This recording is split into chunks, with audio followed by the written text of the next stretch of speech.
Welcome to Interpreting Asia, Interpreting Europe. This programme looks at two aspects of liaison interpreting: concentration and memory. An interpreter has to focus on what is happening and has to correctly remember details. In our drama for this programme, a European businessman is about to arrange some social events for his visitors. He has a good interpreter, and it seems that nothing can go wrong. But what happens if the interpreter is distracted? Is it possible to interpret one conversation and focus on something else at the same time? Let's see what happens. Well, that was an excellent day. Công việc hôm nay đã xong, tuyệt vời. Thế kế hoạch ngày mai thế nào? Yes, what about plan for tomorrow? Well, we're ahead of schedule, so I thought maybe you and your team might like a day off and do some sightseeing. Công việc đã xong sớm hơn là dự kiến, cho nên đấy, tôi nghĩ là quý vị có thể có một ngày dư ra để đi tham quan mọi nơi. Thế thì hay quá. Last year, we took our Vietnamese guest to a place called Greenwich, which is on the River Thames. It's where the famous Maritime Museum is, and of course, very famous for Greenwich Mean Time. In Greenwich, you can have one foot in the Eastern Hemisphere and one foot in the West. Năm ngoái, tôi có đưa một số quý khách Việt Nam của tôi đi cái khu vực Greenwich. Anh đang ở đâu đấy? Họ ở đấy tham quan cái chỗ thuyền Catisac, với lại có thể một chân đạp ở bán cầu đông và một chân em không biết. Chắc hôm nay em không đi. đặt ở bán cầu tây. Em chỉ ở nhà thôi. Greenwich. Nghe nói ở đó có nhà bảo tàng hàng hải rất nổi tiếng. Greenwich. I heard that there is a famous maritime museum there. That's right. So what we'll do is we'll pick you up at 8:30 a.m. sharp from the side entrance of the Metropole Hotel. Thế à? Chúng tôi bố trí có xe đón quý vị vào 8 giờ 30 phút ở cái hotel Metropole Hotel đó đấy. And we'll take you to the center of London, which is Westminster. And there you'll catch a boat to Greenwich. And you will see some historical sites like London Bridge, Tower of London, Tate Modern, Canary Wharf. Xe đó sẽ đưa quý vị đến trung tâm London, chỗ gọi là Westminster. Chỗ đó là những cái khu vực lịch sử, có nhiều cái chỗ hay ở đấy, và nó có cái viện triển lãm tranh dầu Tate ở đó đấy. And when you get to Greenwich, you'll go on the Cutty Sark, which is a very famous boat, which is excuse me, you're catching this. Yes, the Cutty Sark.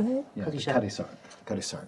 And we've booked a restaurant for you, Fagan's, at 1:30 for 7, which is the corner of Blackheath and East End Lane.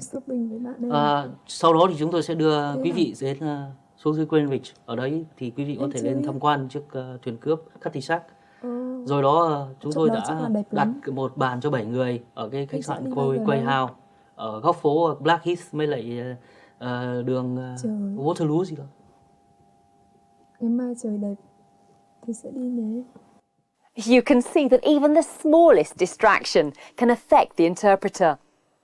This is especially true in a public space, such as a hotel lobby, where this dialogue is taking place. The interpreter doesn't concentrate on the conversation and begins to make mistakes. The problem starts with the mobile phone ringing.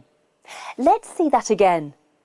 The host is talking about Greenwich, famous for Greenwich Mean Time and its Maritime Museum.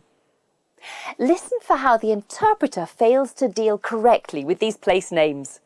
Last year, we took our Vietnamese guest to a place called Greenwich, which is on the River Thames. It's where the famous Maritime Museum is, and of course, very famous for Greenwich Mean Time. In Greenwich, you can have one foot in the Eastern Hemisphere and one foot in the West.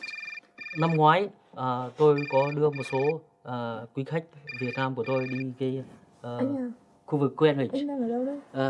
Họ ở đấy tham quan cái chỗ thuyền Catisac, với lại có thể một chân đạp ở bán cầu đông và một chân em không biết.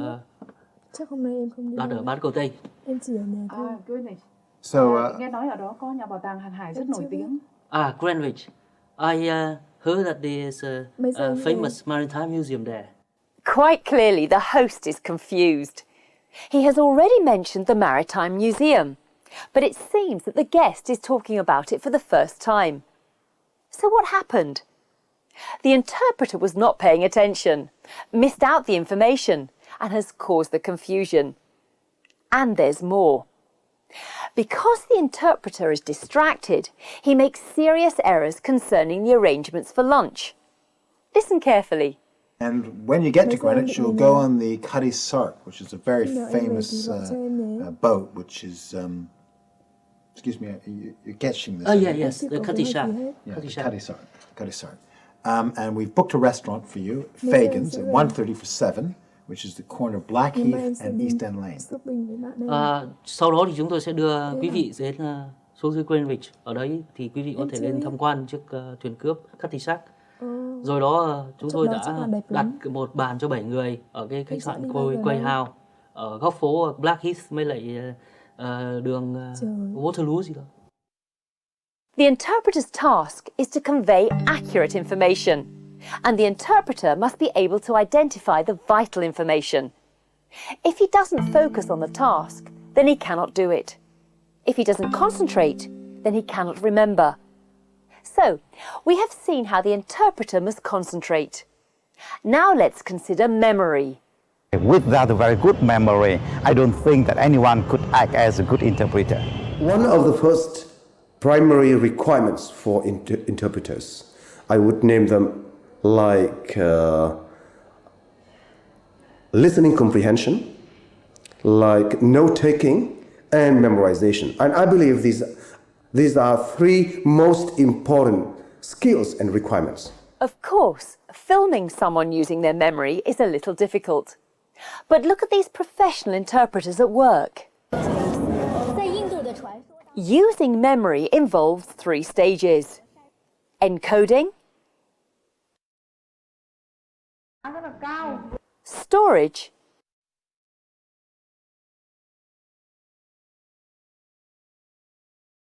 and retrieval. You can see here that in many of these situations, it is not practicable for the interpreter to use a notebook. Okay. But we are talking here of short-term memory, not the long-term memory of childhood experiences, but the immediate recall of messages, facts, and figures. Listen to the experts. To a lay person, an interpreter's ability to remember large chunks of information and details may seem amazing. Though interpreters may not have a better memory than those who don't interpret, they certainly know how to use their short-term memory more efficiently than others. So for me, immediate memorization is extremely important, particularly in the context. Number 1, you are unable to take notes because you are not prepared for that. Number 2, the speaker speaks either very fast that does not allow you to take note, or number 3, the circumstances there will not allow you to take note, either you have to stand, either you're in a corner you cannot write down, or a lot of subjective circumstances under which you are unable to take any note at all. Memory skills are among the most important abilities that differentiate an interpreter from a bilingual who doesn't interpret. The fact that we can easily remember the contents of a 2-hour movie but cannot remember what has been said shows that it is easier to remember meaning, and meaning is the focus of memory in interpreting. Now, not everybody has a good memory, but fortunately you can train your memory, and part of the preparations to be a successful liaison interpreter involves training your memory. Memory needs training, and then in training the memory for the interpreters, you've got to do a lot of exercises.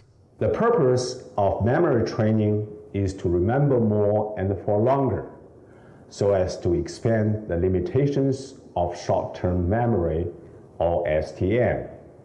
While it would be unlikely that anyone could enlarge their STM capacity significantly over a short period of time, it is possible to help trainees organize information better, enabling them to store more information and remember it for longer.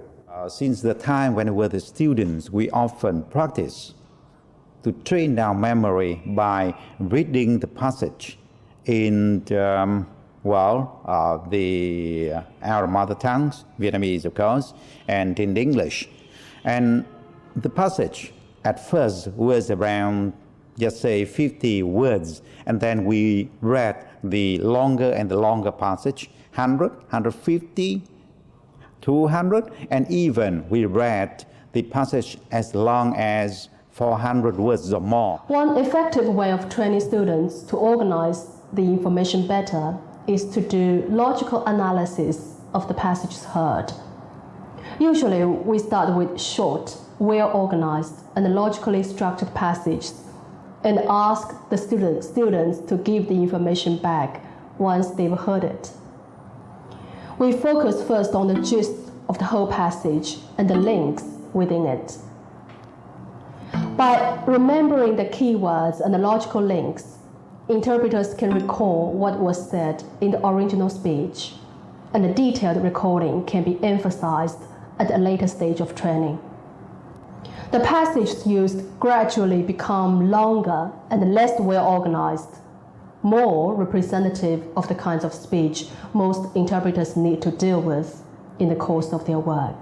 Well, students can always train themselves to have a good short-term memory. For example, they can just follow TV or radio programs to do the shadowing exercises by themselves. They just follow the speaker of TV or radio, and they repeat the same thing of the speaker in order to get good short-term memory.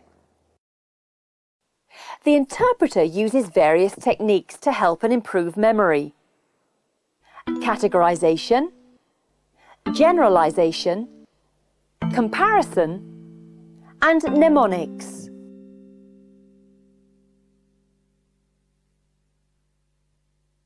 You can train your memory yourself. If you want to be a good interpreter, start from now. When you've just heard a speech or talk on TV or radio, or have read a report or story or anything that interests you, try to give back as much information as you can. But don't forget that, from a long-term perspective, building up your knowledge is a fundamental way to improve memory performance. Trying to remember something that you are already familiar with is much easier than trying to remember something that's brand new. This programme has been about the need for focus and concentration, and about the important role of memory. You must use your short-term memory all the time. Memory is like a muscle. It can be trained. And finally, memory comes first. Your notes back it up. But taking notes is the topic of the next programme. Don't forget to watch it.